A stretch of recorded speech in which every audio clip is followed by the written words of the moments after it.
Now, I spoke last night about the Indigenous Affairs Minister, Linda Burney. Now, she was adamant that the Indigenous voice that we're all going to need to vote on at some stage this year, the Indigenous voice to Parliament, will actually change the lives of Indigenous Australians. Will change their lives, not may.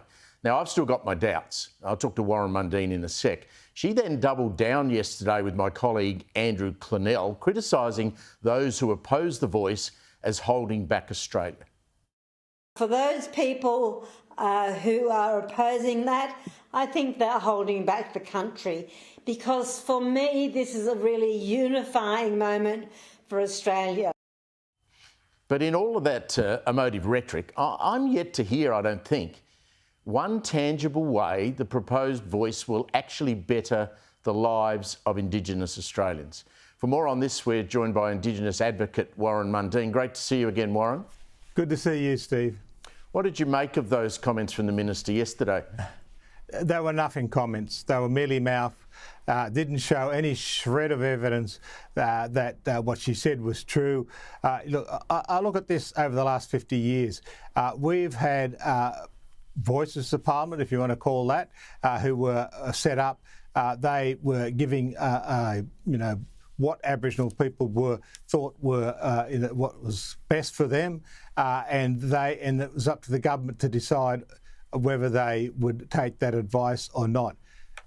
And then you'd come to today. What are they saying? Oh, well, you don't have to worry because the government can ignore the advice of the voice to Parliament. So what's the difference? This is the same old rhetoric. You know, I was at the coalface for 4 years as the chair of the Indigenous Advisory Council to Tony Abbott as the Prime Minister and Malcolm Turnbull, who was the Prime Minister. And the only way I've learnt in my 67 years of life is how do you get out of poverty? How do you reduce crime? I've done free reviews of crime committees into sexual abuse of children and also in adult prisons and that. And I can tell you the only way you can get them shift that is by doing reform of the justice system and looking at young kids and how you put them in diversionary programs to get education and jobs. And for the vast majority of people, especially with the gap is really big in regional and remote Australia, is to actually get investments and jobs.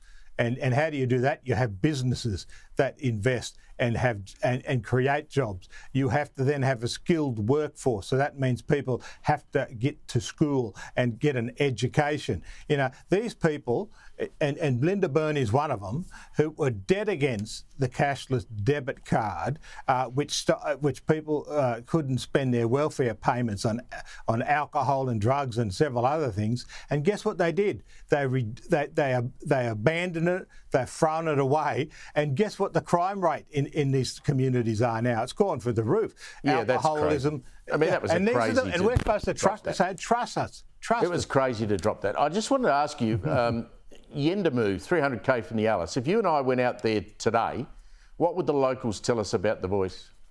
Well, I reckon that when I've set out and I go into these communities, it splits into three groups. One is groups that say they oppose it.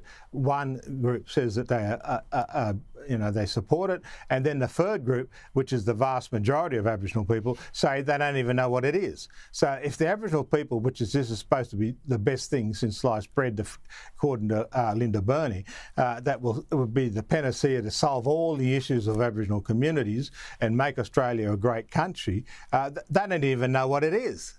So they haven't even communicated with those communities about what it is. And then I go into western suburbs of Sydney, I go into the western suburbs of Melbourne, and it's the same thing. And all these corporates, you know, they make me sick, you know. I go and talk to them and they go, I say, if you are so sold on this voice, tell me what it is and how is it going to do things.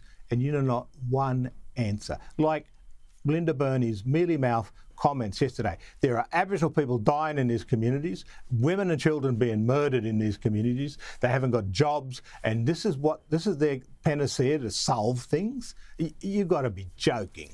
Warren, it's always a pleasure to catch up and get your common sense, mate. Thank you very much for giving us some time today. Thank you.